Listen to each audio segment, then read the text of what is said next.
अस्सलामु अलैकुम वरहमतुल्लाहि वबरकातुहू। मोहतरम भाइयों, बुज़ुर्गों, दोस्तों, दोपहर में हमने अपने चैनल पे एक वीडियो अपलोड किया था। एक मसलक के कारी निकाह साहब, उन्होंने दूसरे मसलक के दूल्हे के निकाह पढ़ाने से इनकार कर दिया। वहाँ पे हंगामा मच गया। लोग उनको समझाने लगे कि भाई सब ईमान वाले हैं, मुसलमान हैं, इसमें मसलक का कोई सवाल ही नहीं पैदा होता है। लेकिन चूँकि देखो मसलक दरमियान में क्यों आते हैं, फ़िरक़े क्यों आते हैं, और उम्मत को हमने फ़िरक़ों मसलकों के नाम पे इसलिए तोड़ा हुआ है सिर्फ़ अपना पेट भरने के लिए। ये इंडिया का इस्लाम है। आप सऊदी अरब में जाइए, आप ओमान में जाइए, आप बहरीन में, क़तर में, किसी भी अरब मुल्क में जाइए और वहाँ पे मसलक की बात कीजिए।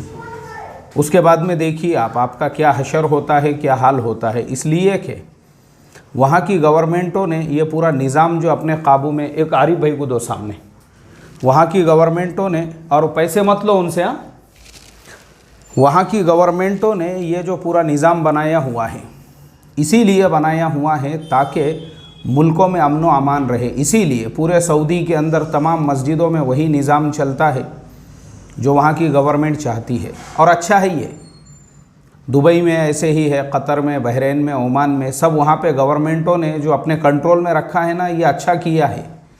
इसका सबसे बड़ा फ़ायदा ये है कि ये मसले की लड़ाई झगड़े ही नहीं मस्जिदों के अंदर और मुसलमानों में। अब इंडिया में डेमोक्रेसी है तो यहाँ पे ऐसा है कि मसलक का जितना भी नाम लिया जाएगा उतना पेट भरने में आसानी रहेगी। जैसे मिसाल के तौर पे अगर मैं दूसरे मसलक वाला है उसके नाम से उम्मत को भड़काऊँगा, वरगलाऊँगा, बहकाऊँगा और ये बताऊँगा कि नहीं अपन ओरिजिनल मुसलमान, ओरिजिनल इस्लाम अपना इस्लाम है, हम ये मसलक के हैं, बस दूसरे मसलक वाले जो है उनका इस्लाम ओरिजिनल नहीं है। अभी जैसे जो हमारा दोपहर का वीडियो था तो मैं देख रहा था, उसके नीचे जो कमेंट्स है, बाज़ लोगों ने कहा कि तुम मुसलमान ही नहीं हो इसलिए कि तुम अल्लाह के नबी सल्लल्लाहु अलैहि वसल्लम पे दुरूद व सलाम नहीं पढ़ते हो। ये बात सरासर गलत है।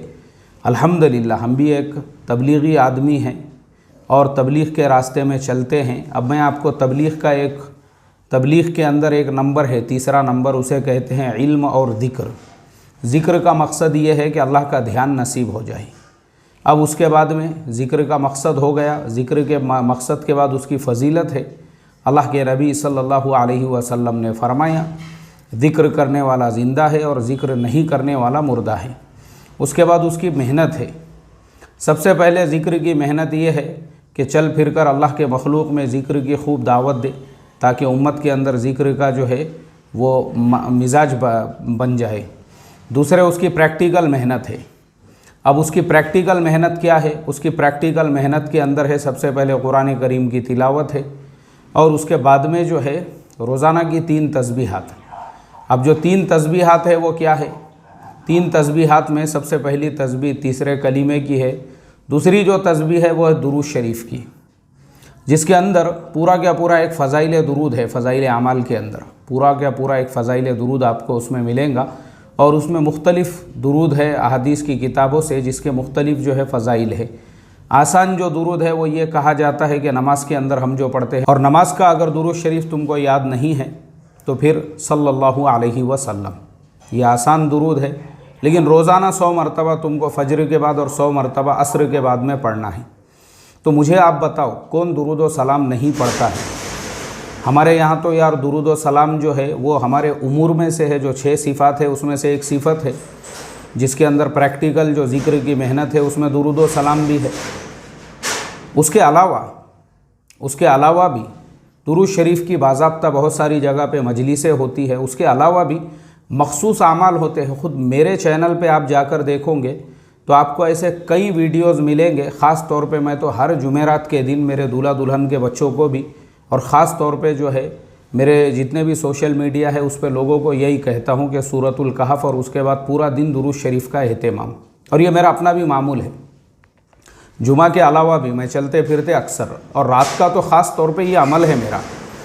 और मैं आप लोगों को भी बताता हूँ, अगर किसी को रात में नींद नहीं आती है ना तो वो दुरूद शरीफ का एहतमाम करे। अगर आपको नींद नहीं आती है तो उसका आसान तरीक़ा ये है, बावुज़ू हमारे जो दाईं करवट लेट कर दायाँ हाथ दाएँ रुखसार के नीचे हम रखें, और दाईं करवट लेट कर दायाँ हाथ दाएँ रुखसार के नीचे जब हम रखेंगे तो फिर उसके बाद में हमको क्या करना है? उसके बाद में जो है क़िबले की तरफ हमारा चेहरा रहेगा और क़िबले की तरफ चेहरा करके हमको ये तसव्वुर करना है कि हम मदीना मुनव्वरा के अंदर है, नबी सल्लल्लाहु अलैहि वसल्लम के रोज़े के सामने हैं और हम दुरूद शरीफ पढ़ रहे हैं। आप ऐसा एहतमाम करो रात में सोते वक्त में। मैं अल्लाह की ज़ात से ये उम्मीद करता हूँ, हो सकता है अल्लाह ताला आपको नबी सल्लल्लाहु अलैहि वसल्लम की ज़ियारत भी नसीब फरमा दे, हो सकता है ऐसा भी, और नहीं तो कम से कम मस्जिद नबवी की ज़ियारत तो आपको ज़रूर मिलेगी और सुकून मिलेगा आपको। ये मेरा रोज़ का मामूल है और मुझे ये बताना नहीं था आप लोगों को, मेरी मजबूरी है, क्योंकि लोगों ने नीचे जो है हमको भी काफिर और कहा कि तुम मुसलमान ही नहीं हो, तुम दुरूद व सलाम ही नहीं पढ़ते। तो इसलिए मुझे बताना पड़ा कि हम कितना दुरूद व सलाम पढ़ते हैं कि रात को हम जब तक नींद नहीं आती है तब तक भी हम दुरूद व सलाम ही पढ़ते रहते हैं। बहरहाल तो प्रॉब्लम है हमारा इंडिया का, और ये किसी मैं एक मसलक को नहीं बोल रहा हूँ, क्योंकि मेरे बयानात जो है हर मसलक के लोग सुनते हैं और हमारे नॉन मुस्लिम भाई भी सुनते हैं, तो ये हम मसलक की तो बात ही नहीं करते हैं। लेकिन मैं इतना ज़रूर कहूँगा, चाहे मसलक कोई भी रहो, बहुत सारे लोग अभी मेरे अपने मसलक के मानने वाले में भी बहुत सारों ने मुझे जो है, किसी ने काफिर, किसी ने मुशरिक और पता नहीं क्या क्या कहना शुरू कर दिए, सिर्फ इस वजह से कि क्योंकि उनके जो मन घड़त कुछ अकाबिर है और जिन लोगों की इन्होंने पूजा परस्ती शुरू की हुई है, मैं उनको अपना अकाबिर नहीं मानता, तो इन्होंने हमको भी जो है ईमान और इस्लाम से खारिज किया हुआ है। तो यहाँ मसला वही है, इंडिया में मेन प्रॉब्लम क्या है, पेट भरने का है। और अब पेट भरना है तो लोगों को मसलक के नाम पे तोड़ो, क्योंकि कुरान और हदीस के नाम पे तो तुम किसी को गुमराह कर ही नहीं सकते। कुरान पे तो सबका ईमान है, नबी सल्लल्लाहु अलैहि वसल्लम पे तो सबका ईमान है, तो फिर अब गुमराह करना है तो किसके उन्वान पर, तो मसलकों के नाम पे। इसीलिए मसलकों के नाम पे इतनी दुश्मनियाँ पैदा की हुई है। जैसे मैंने दोपहर में बताया, तलाक़ें हो रही है उसकी वजह से, रिश्ते नहीं जम रहे हैं उसकी वजह से, कारोबार के लेन देन नहीं हो रहे हैं, एक दूसरे को सलाम नहीं कर रहे हैं, एक दूसरे के चेहरे को नहीं देख रहे, इन्हीं मसलकों के लड़ाई झगड़ों की बुनियाद पर। तो अच्छा है वो सऊदी में, कतर में, बहरीन में, ओमान में, जितने भी अरब मुल्कों में वहाँ की गवर्नमेंटों ने पूरा निज़ाम अपने हाथों में रखा है ना मस्जिदों का, बहुत अच्छा है वो। उसकी वजह से कम मसलकी झगड़े नहीं हैं वहाँ पे, मुनाज़राबाजी नहीं है, और कोई एक दूसरे को काफिर और मुशरिक करार देने में नहीं लगा हुआ है। वरना तो रोज़ाना जो है मेरे जैसे जो किसी बुजुर्ग, किसी के अकाबिर या बुज़ुर्ग को हमने इनकार कर दिए, तो एक तो सनदें यहाँ पे रिजेक्ट हो जाती है, फिर दूसरी मर्तबा में ईमान से ही खारिज, बोले ये मुसलमान ही नहीं है, ये मुसलमानों की शक्ल में यहूद व नसारा के और RSS के एजेंट है। ये बहुत आसान है हमारे यहाँ पे बोलना।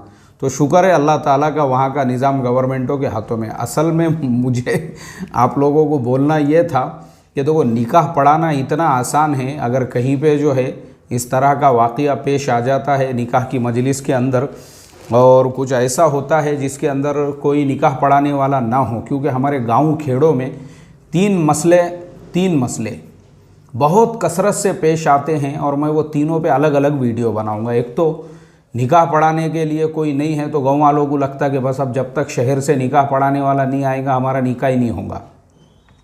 दूसरे, किसी की मैयत हो गई तो गुस्ल देना और नमाज जनाजा, गाँव वाले बेचारे बैठे हुए रहते। और तीसरा जो है जुमा की नमाज का मसला, कहीं जुमा पढ़ाने वाला नहीं, लोगों को मालूम ही नहीं है जुमा कैसे पढ़ाना, अब बैठे हुए उसके लिए। ये तीनों उन्वान पे जो है ना, मैं अलग अलग वीडियो बनाऊँगा ताकि हर मुसलमान जो है वो निकाह भी पढ़ा सके, वो गुस्ल भी दे सके, वो नमाज जनाजा पढ़ा सके, और वो जुमा भी पढ़ा सके। ये कोई किसी के बाप दादा की मीरास नहीं है, ये किसी ने अपने अब्बा जान और दादा जान से लिखा के नहीं लेके आया कि कोई आम मुसलमान जो है वो निकाह नहीं पढ़ा सकता, या जुमा नहीं पढ़ा सकता, या नमाज जनाजा और गुस्ल नहीं दे सकता। बिस्मिल्लाह, एक आम मुसलमान भी ये सब कर सकता है। तो आज जो है मैं सिर्फ निकाह के बारे में बताऊँगा। सिर्फ इतना याद रखो, निकाह में 2 फ़र्ज़ है, एक वाजिब है और 3 चीज़ें जो है वो मसनून हैं। जो निकाह के अंदर 2 फ़र्ज़ है, उनमें पहला फ़र्ज़ है 2 गवाहों की मौजूदगी। 2 जो गवाह होते हैं ये होना ज़रूरी है। और गवाह क्यों ज़रूरी है? क्योंकि कल को उनकी जो औलाद है उसको कोई हरामी ना कहे, कोई नाजायज़ ना कहे, इसलिए 2 गवाह ज़रूरी है, ताकि वो 2 गवाह कल को उनकी औलाद पैदा होने के बाद ये गवाही दे सके, वे हम दोनों गवाह हैं, इनके माँ बाप ने निकाह किया था, इसलिए ये औलाद उनकी ख़ुद की औलाद है। इसलिए शरीयत में 2 गवाह है। और ईजाब व कबूल, ईजाब व कबूल क्या है कि लड़की को भी ये निकाह मंजूर हो और जो लड़का है वो उसको अपने निकाह में कबूल करे, यानी दोनों की भी कबूलियत, दोनों की भी मंजूरी, दोनों का भी एक्सेप्टेशंस जो है ना वो ज़रूरी है इस्लाम में। मतलब लड़की को भी, हमारे इमाम अबू हनीफ़ा रहमतुल्लाह अलैह ने कहा का जो मसलक है उसके एतबार से तो लड़की से भी, इसीलिए हमारे यहाँ पे लड़की को भी ये पूरा राइट है। अगर वो लड़की बालिगा है और वो ये कहे कि भाई ये लड़के से निकाह नहीं करना है, मैं इसको जो है इससे निकाह के लिए तैयार नहीं हूँ, राज़ी नहीं हूँ, तो क़यामत तक भी उसका निकाह नहीं हो सकता है। ये चीज़ याद रखो। तो इसके लिए जो है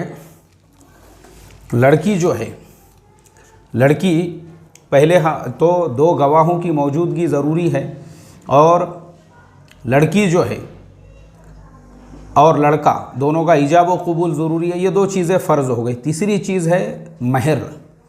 अब महर जो है वो क्यों है, महर के बारे में हज़रत थानवी रहमतुल्लाह अलैह ने बड़े बेहतरीन अंदाज में लिखा कि ज़िना और निकाह में जो फ़र्क है वो महर के ज़रिए से होता है। कि ज़िना जो है उसके लिए पैसे की ज़रूरत नहीं है आपको, लेकिन निकाह का जो रिश्ता है उसमें एक महर की बड़ी रकम वो दुल्हन को यानी लड़की को दी जाती है। तो यही चीज़ ज़िना और निकाह के दरमियान में फ़र्क पैदा करती है। अब महर की मिक़दारें जो है वो 4 मिक़दारें हैं। महर उम्मे हबीबा है, महर उम्मे कुलसूम है, और महर फ़ातिमी है, और महर इमाम अबू हनीफ़ा रहमतुल्लाह अलैह जो महर की कम से कम मिक़दार। मैं हमारे दूल्हा दुल्हन कोर्स में ये बहुत डिटेल में पढ़ाता हूँ, लेकिन आप लोगों को भी बता रहा हूँ ताकि आपको भी याद रहे। अब ये जो 3 महर है ये एक तफसील तलब टॉपिक है ये हमारा, ये मैं 2-3 दिन तक पढ़ाते रहता हूँ, तो इसलिए इसको थोड़ा सा हम अभी स्किप करते हैं। सिर्फ आते हैं महर इमाम अबू हनीफ़ा रहमतुल्लाह अलैह जो महर की कम से कम मिक़दार है, और वो है 10 दिरहम। अब 10 दिरहम यानी चांदी के 10 दिरहम, और 10 दिरहम का आज के मार्केट के हिसाब से वज़न कितना होगा, तो वो होगा 2 तोले 7 ग्राम, यानी टोटल वो होता है 27 ग्राम। अब 27 ग्राम जो है उसको हम 3 तोले पकड़ लेंगे, यानी 30 ग्राम पकड़ लेते हैं और 3 तोले, ताकि किसी किस्म की कमी बेशी ना रहे, थोड़ा झुकता माप दे देते हैं। तो 27 ग्राम की बजाय हमने उसको जो है 30 ग्राम कर लिया, यानी 10 दिरहम चांदी को। तो वो आज अब मार्केट में चांदी का क्या रेट है, तो 70,000 रुपये किलो चांदी है। इस हिसाब से 700 रुपये की चांदी होती है 1 तोला, तो 3 तोले के होते हैं 2100 रुपये। तो पता चला कि आज के मार्केट रेट के हिसाब से इमाम अबू हनीफ़ा रहमतुल्लाह अलैह के नज़दीक महर की कम से कम जो मिक़दार है वो 2100 रुपये है। यानी 2100 रुपये से ऊपर फिर आपकी मर्ज़ी है, चाहे आप महर फ़ातिमी रखो, महर उम्मे हबीबा, महर उम्मे कुलसूम, जो महर आपको देना है वो आप, महर मिस्ल भी है वो भी अगर आपको देना है तो वो भी आप दे सकते हैं, वो आपकी मर्ज़ी की बात है। लेकिन कम से कम मिक़दार है 2100 रुपये। और इमाम शाफ़िई रहमतुल्लाह अलैह के नज़दीक दोनों की अंडरस्टैंडिंग पर हज़रत मौलाना खालिद सैफुल्लाह रहमानी साहब ने कामूसुल फ़िक़्ह में तफसील के साथ में महर की बहस में ये पूरा तफसील के साथ डिटेल्स में ये पूरे मसले लिखे हैं। उसमें लिखा है इमाम शाफ़िई रहमतुल्लाह अलैह के नज़दीक मसला है अंडरस्टैंडिंग पर, लड़का लड़की वाले जो भी उनकी अंडरस्टैंडिंग होती है उसके हिसाब से वो तय कर सकते हैं। तो बहरहाल हमारे इमाम साहब के नज़दीक तो 10 दिरहम ये हमको याद रखना है, जिसका आज के मार्केट के हिसाब से वैल्यू होता है 2100 रुपये। तो 2100 रुपये जो महर है वो कम से कम मिक़दार है। अब उतना महर, दोनों का ईजाब व कबूल, 2 गवाहों की मौजूदगी। एक आम इंसान भी जो है ना निकाह पढ़ा सकता है, आम मुसलमान, एक आम मुसलमान भी, कोई भी मुसलमान है वो भी जो है ना निकाह पढ़ा सकता है। उसके लिए काजी साहब की ज़रूरत नहीं है, उसके लिए किसी दफ्तर की भी ज़रूरत नहीं है, बल्कि ये जो महर की रकम है आप सबसे पहले 2 गवाहों की मौजूदगी में लड़की को देकर जब उससे ईजाब कराओगे कि फ़लाने साहब के निकाह में तुमको दिया जा रहा है इतने इतने महर के एवज़ में, और अगर लड़की हाँ कहती है और नहीं भी कहती है, यानी कुछ नहीं कहती है और ख़ामोश रहती है, तो भी उसे उसकी हाँ समझा जाएगा। जब तक कि वो मुँह से ना बोले तो उसकी खामोशी भी हाँ है। तो बहरहाल वहाँ से जो है हम जब लड़के से पूछेंगे कि भाई देखो फ़लानी जो लड़की है इतने इतने महर के एवज़ में आपके निकाह में उसको दिया जा रहा है, तो वो लड़का कहेगा कि हाँ, वो लड़की का नाम लेके कि मैंने फ़ुलाँ बिनते फ़ुलाँ को इतने महर के एवज़ में अपने निकाह में कबूल किया, हो गया उसका निकाह 2 गवाहों की मौजूदगी में। अब जो खुतबा है निकाह का, ये फ़र्ज़ या वाजिब नहीं है, बल्कि ये मसनून है, मुस्तहब है। अगर आपको आता है, आपने पढ़े, बड़ी अच्छी बात है। और अगर मान लो आपको नहीं आता है तो एक सुन्नत ज़िंदा करने की नीयत से आप निकाह के खुतबे में एक सूरतुल फातिहा पढ़ लो और उसके बाद में दुरूद शरीफ, दोनों भी अगर आपने पढ़ लिए, और रब्बना आतिना फिद दुनिया हसना व फिल आखिरती हसना तो वक़ीना अज़ाबन्नार, इतना भी आपने पढ़ लिए, हो गया आपका खुतबा निकाह सिर्फ सुन्नत ज़िंदा करने की नीयत से। क्योंकि जब आपको आता ही नहीं है तो फिर अब आप ऐसी मजबूरी में क्या करेंगे। यानी इस तरह से कोई अगर पढ़ाने वाला मस्ती में आता है या किसी गांव में कोई नहीं है पढ़ाने वाला, तो कोई भी मुसलमान पढ़ा सकता है। मुझे आप बताओ, मैंने जो तरीक़ा बताया, ऐसा निकाह आप में से कौन नहीं पढ़ा सकता है। अब ये जो दफ्तर है ना, दफ्तर जो हमारे लिखे जाते हैं, ये दफ्तर के ऊपर का जो कागज़ होता है, इसकी कोई हैसियत नहीं होती है, बल्कि हैसियत होती है गवर्नमेंट का जो मैरिज सर्टिफिकेट होता है उसकी। पासपोर्ट बनाने के लिए भी वो चाहिए, वीज़ा के लिए भी वो चाहिए। तो इसके लिए ये पेपर अगर तुम्हारे पास में नहीं भी है, जो सियाहनामा भरा जाता है या फिर जो पेपर भरा जाता है फॉर्म वार्म, इसकी कोई ज़रूरत नहीं है। इसके बग़ैर भी जो आपके निकाह के, आपका निकाह वगैरह हो गया, आप अपने गांव के ग्राम पंचायत में, आप अपने गांव की नगर परिषद कॉरपोरेशन में जाके लड़का लड़की का जो आधार कार्ड है उसकी ज़ेरॉक्स वगैरह जोड़कर और जो पेपर वो बोलते हैं उसके साथ में आप सबमिट कर दो, इंशाल्लाह आपको वहाँ से मैरिज सर्टिफिकेट मिल जाएगा। यह है निकाह का तरीक़ा, मतलब एकदम सादा, सिंपल, आसान तरीक़ा है। अब हमारा प्रॉब्लम क्या होता है, काजी साहब आ रहे हैं, आ रहे हैं, आ रहे हैं, और वो कुछ आने को तैयार नहीं है। अल्लाह रहम का मामला करे, अल्लाह हिफाजत फरमाए मोहतरम। क्योंकि बाज़ जगह पे लोगों ने जो है ना एरिए भी बांटे हुए हैं, ये इतना एरिया फुलाने काजी साहब का, इतना एरिया, यानी वो जो निज़ाम साहब की गवर्नमेंट में चलता था मुग़लों के ज़माने में, आज भी कुछ एरियो में वही सिस्टम है और लोग उनके बंधुआ मज़दूर बने हुए हैं। भाई क्यों बने हुए हैं तुम उनके बंधुआ मज़दूर? मेरा सवाल है आपसे, मेरा सवाल है आपसे, हम किसी के बंधुआ मज़दूर नहीं हैं। अगर कोई नहीं आ रहा है इस तरह से, अब मुझे आप बताओ, चलो इतने लोग वहाँ पे जमा हैं, उसमें से जो निकाह पढ़ाने वाला है सिर्फ इसलिए उठ के जा रहा है कि लड़का दूसरे मसलक का, अब उन्होंने कहाँ से निकाह पढ़ाने वाला लेकर आना अगर वो पूरे एरिए में दूसरा कोई निकाह पढ़ाने वाला नहीं। अब वो लोगों को तो यही लगेगा, अरे यार बग़ैर फॉर्म के निकाह नहीं होगा यार अपना, अरे यार बग़ैर शेरवानी के, शेरवानी तो ज़रूरी है निकाह के लिए, क्योंकि पढ़ाने वाला अगर बग़ैर शेरवानी का रहे तो निकाह कैसे होगा। ये प्रॉब्लम है हमारा, हमको मालूम ही नहीं है। और ये ऐसे लोगों ने जो है इस तरीक़े से उम्मत को गुमराह किया हुआ है। तो इसलिए भाई इनको मुश्किल मत बनाओ, ये पेट भरने के ज़रिए नहीं है। ये निकाह पढ़ाना, नमाज जनाजा, मैयत को गुस्ल देना, या जुमा की नमाज़ वगैरह वगैरह, मैं आपको अब अगले वीडियो में नमाज जनाजा और गुस्ल का तरीक़ा बताऊँगा।